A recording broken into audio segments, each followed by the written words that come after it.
guys, my name is Katie Beth Woodruff, or Katie Woodruff, either one, and I'm from Powell, Tennessee, a small town right outside of Knoxville, Tennessee. It's about a 20-minute drive from Knoxville if I'm going into Knoxville or out of Knoxville.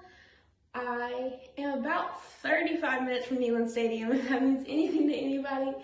I love my little small town. It's my favorite thing. When I go to the grocery store, I always see somebody I know, and I love it to death. Like I said, I'm 18 years old. I just graduated from Powell High School in Powell, ironically. And I would say I've lived a full, eventful life, but I've also had lots of opportunity to grasp and embrace different things, and I'm very grateful for those experiences. So today we're gonna talk about my behind the scenes. I'm gonna chop this up, I guess, in a couple different parts.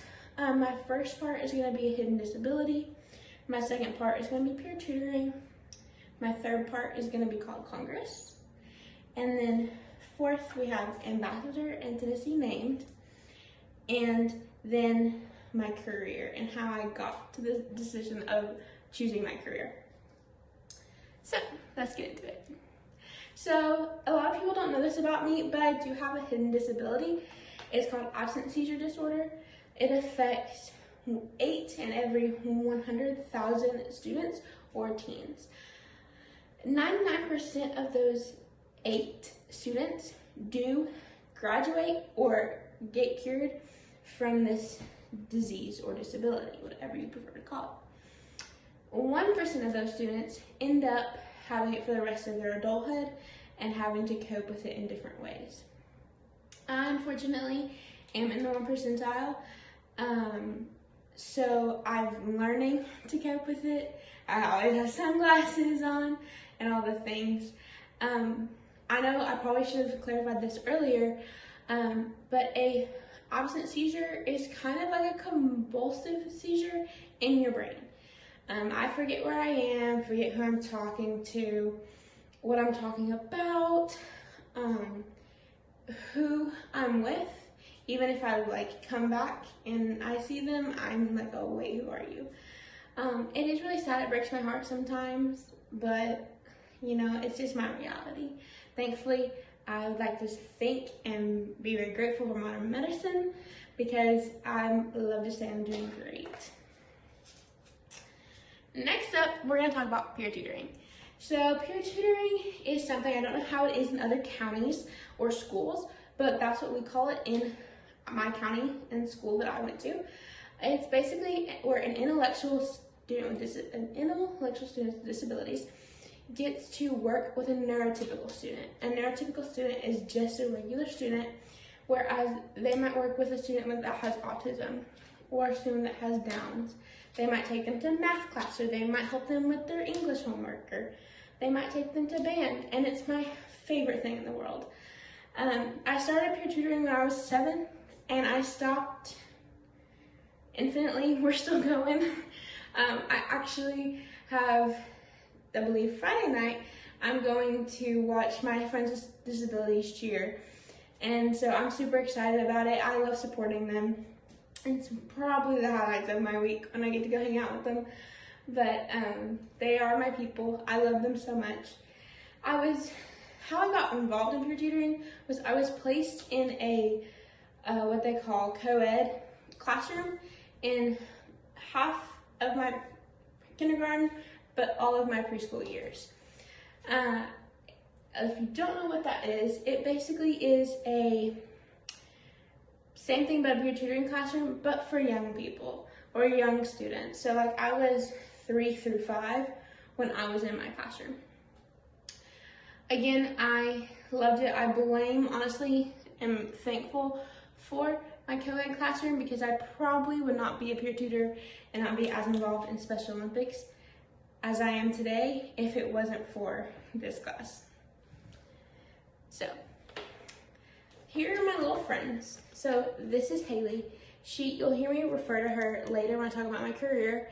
And then next to her is Hannah. Hannah would never smile. She was just we called her Grouchy Hannah. That's her personality. But if you can get her to smile, you know you've had a good day. When I pick her up for school, she's normally smiling. When I take her for ice cream, she's normally smiling. But no, she was smiling in this picture, and it genuinely is one of my favorite pictures because she very rarely smiles. And that's her on the end. We love the twin. We have so many matching shirts. I used to work for her family, and so when we would go out or go to ball games or do whatever, she would always pick out my outfit, and we would always twin. So next up, we're going to talk about Congress. So I had the opportunity to be honored enough to go and represent Special Olympics Tennessee at Capitol Hill Day, which basically is a way that you can go and talk to Congress and pass bills, at least try to get bills passed. And it's genuinely like not real in the moment, because I still think back to those weeks I was there and I'm like, oh my gosh, I did that. And I'm so grateful for that experience. It genuinely like shaped who I am today, because I learned how different Congress works, and I learned how the congressmen interact with people, and I loved it, like genuinely loved it. And so this is us with Congressman Ogle in the very center. He is over the Nashville, Murfreesboro area. And then this is us on our park. We called it our park day. It's kind of like our recreational day. We went to like the White House and the Lincoln Memorial and all that sort of stuff.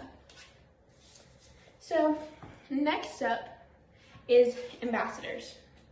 So I, again, was honored enough and had the pleasure of landing back down in Knoxville after I'd been in Washington for about 2 weeks, when I got the email as we're landing. We have gotten cell service, like we've pulled out our phones, all the things, that my peer buddy and I, this is Riley, she and I have been chosen to be the Tennessee representatives and ambassadors for 2024.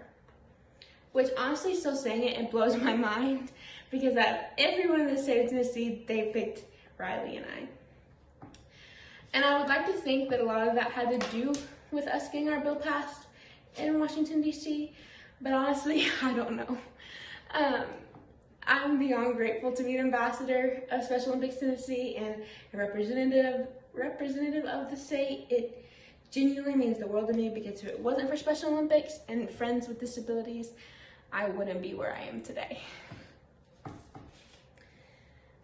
So lastly, even though I have this how many pictures, we're gonna talk about my career. So I was raised like a neurotypical student, a student without disabilities. I learned to cope with my hidden disability and learned how to go about my day without, letting it faze me, if that makes sense. And so I learned, working in a special ed classroom for 11 years, that even with my disability, I am able to help those with more severe disabilities. Things like autism, things like Downs, Asperger's, CP, you name it. And I learned about behavioral therapy. If we go back a couple slides, I should have put her picture on here, but this is my friend Miss Haley. I think I mentioned her. She is what one would call a violent autism student. It's heartbreaking, but it is true. She's broke multiple noses. I have multiple burns and scratch marks and pieces of my skin missing, because she doesn't know how to communicate. She's nonverbal, and so she has a really hard time communicating.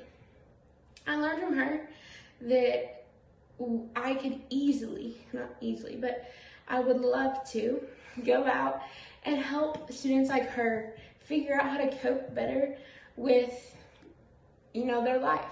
Instead of throwing their bodies into a wall and punching a teacher in the nose, maybe we try a fidget toy, something like that.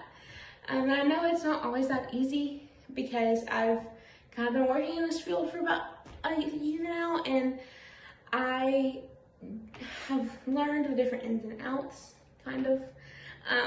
So I have lots to learn, but I can say I'm very excited to see where it goes, because if it wasn't for my friends with special needs, I would not be where I am today.